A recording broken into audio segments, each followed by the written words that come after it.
जितना तुम उसे नज़रअंदाज करोगे उतना ही वो तुम्हें महसूस करेगा। बिल्कुल सच। ये एक 100% ट्रुथ है कि अगर हम सामने वाले इंसान को जब इग्नोर करते हैं तभी वो हमें महसूस करता है। अगर आपके रिश्ते में भी आपका पार्टनर आपके प्यार की कदर नहीं करता है तो आपको उसके आगे रोना गिड़गिड़ाना छोड़कर उसे नज़रअंदाज करना शुरू करना पड़ेगा।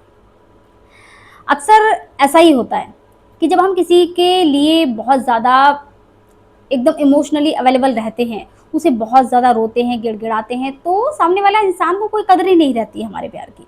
उसे एकदम ये फ़िज़ूल का रोज़ का काम लगने लगता है। लेकिन जब हम उसे इग्नोर करना शुरू करते हैं तो उसका दिमाग, उसका दिल आपकी कमी महसूस करता है। जब कोई इंसान किसी की बात का कोई रिएक्शन नहीं देता, कोई जवाब नहीं देता, तो सामने वाला इंसान फ्रस्ट्रेट हो जाता है और एक बेचैनी उसके अंदर महसूस होती है। ठीक वैसा ही आपके रिश्तों में भी जब आप सामने वाले की बातों का कोई भी रिएक्ट नहीं करते हैं, उससे कोई सवाल जवाब नहीं करते हैं, उससे किसी भी चीज़ की शिकायत नहीं करते हैं, तो सामने वाला इंसान बेचैन हो जाता है। आपके पार्टनर के दिमाग में हज़ारों सवाल उठ जाते हैं और उसे वो अंदर से इतना बेचैन कर देते हैं कि वो आपके बारे में सोचने पे मजबूर हो जाता है। आपको पता है, जब तक हम सामने वाले इंसान के सामने रोते रहते हैं, चीखते हैं, गिड़गिड़ाते हैं, उसे अटेंशन देते रहते हैं, तो सामने वाले का ईगो सैटिस्फाई रहता है।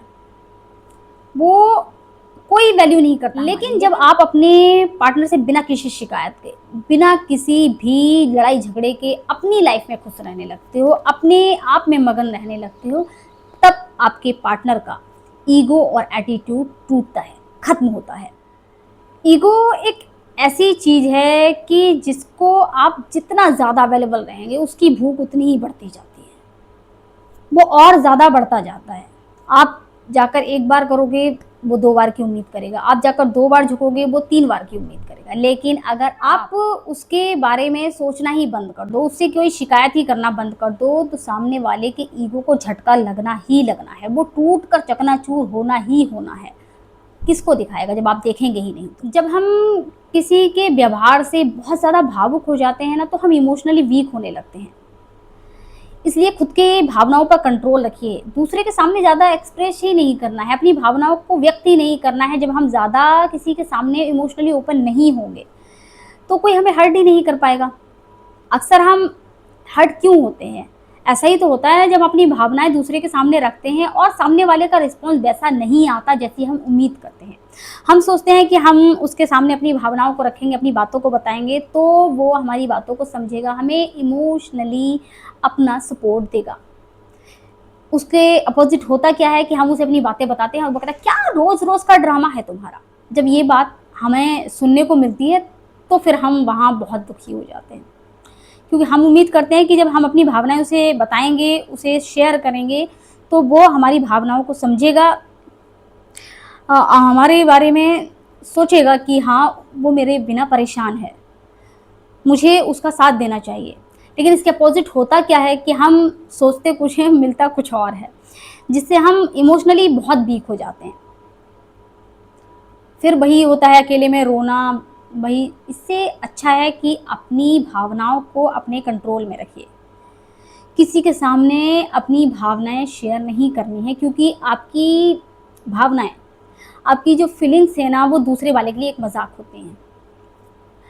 तो आप कंट्रोल रखिए उन पर, नहीं किसी के सामने व्यक्त करनी है, इमोशनली स्ट्रॉन्ग बनिए, बहुत ज़रूरी है आपके लिए। एक बहुत ज़रूरी बात जो आपको याद रखनी है कि सिर्फ़ एक तरफ़ा कोशिशों से कोई भी रिश्ता नहीं चलता है। आप अपनी तरफ से कोशिश करते रहें, सोचते रहें कि मैं ठीक है, मैं लेकर चलती हूँ या मैं लेकर चलता हूँ। मैं अपनी तरफ से कॉल करके, अपनी तरफ से मैसेज करके, अपनी तरफ से हर चीज़ की पहल करके आप अपने रिश्ते को नहीं सँभाल सकते। एक रिश्ते को चलाने के लिए दोनों तरफ से पूरी समझ होनी चाहिए, सपोर्ट होना चाहिए, इमोशनली बैलेंस बना रहना चाहिए। तब जाकर किसी रिश्ते को हम उसके मुकाम तक पहुँचा पाते हैं। लेकिन अगर सामने वाले की साइड से आपको कोई सपोर्ट नहीं मिल रहा है, तो मेरा बेस्ट सजेशन आप लोगों के लिए है, अपने आप में खुश रहिए और उस रिश्ते को छोड़कर आगे बढ़िए। ऐसे रिश्ते को पकड़ कर रखने से कोई फ़ायदा नहीं है, जहाँ आपको रोज़-रोज़ की घुटन और रोना-धोना मिले। उससे बेहतर होगा कि एक बार में उसे छोड़ने का मन बनाइए और अपने आगे बढ़ जाइए। वो आपके लिए बेस्ट डिसीज़न होगा, क्योंकि ऐसे रिश्ते में ना हम खुश रह पाते हैं और ना सामने वाला खुश रह पाता है। बेहतर होगा कि उसे उसकी खुशी के लिए छोड़ के हम अपनी खुशी कहीं और तलाशें।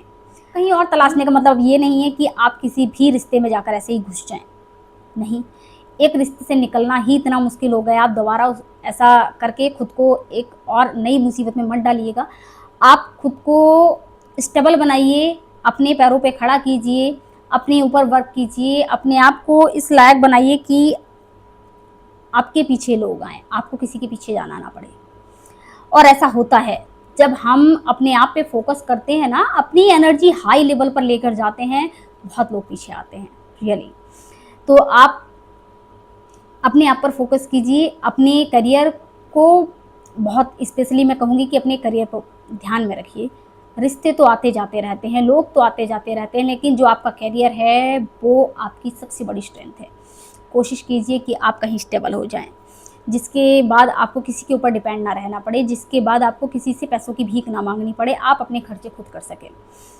तो अगर वीडियो आपको अच्छा लगा हो तो प्लीज़ वीडियो को लाइक कीजिएगा, चैनल पर नए हैं तो चैनल को सब्सक्राइब कीजिएगा। ध्यान रखिएगा अपना। नमस्कार।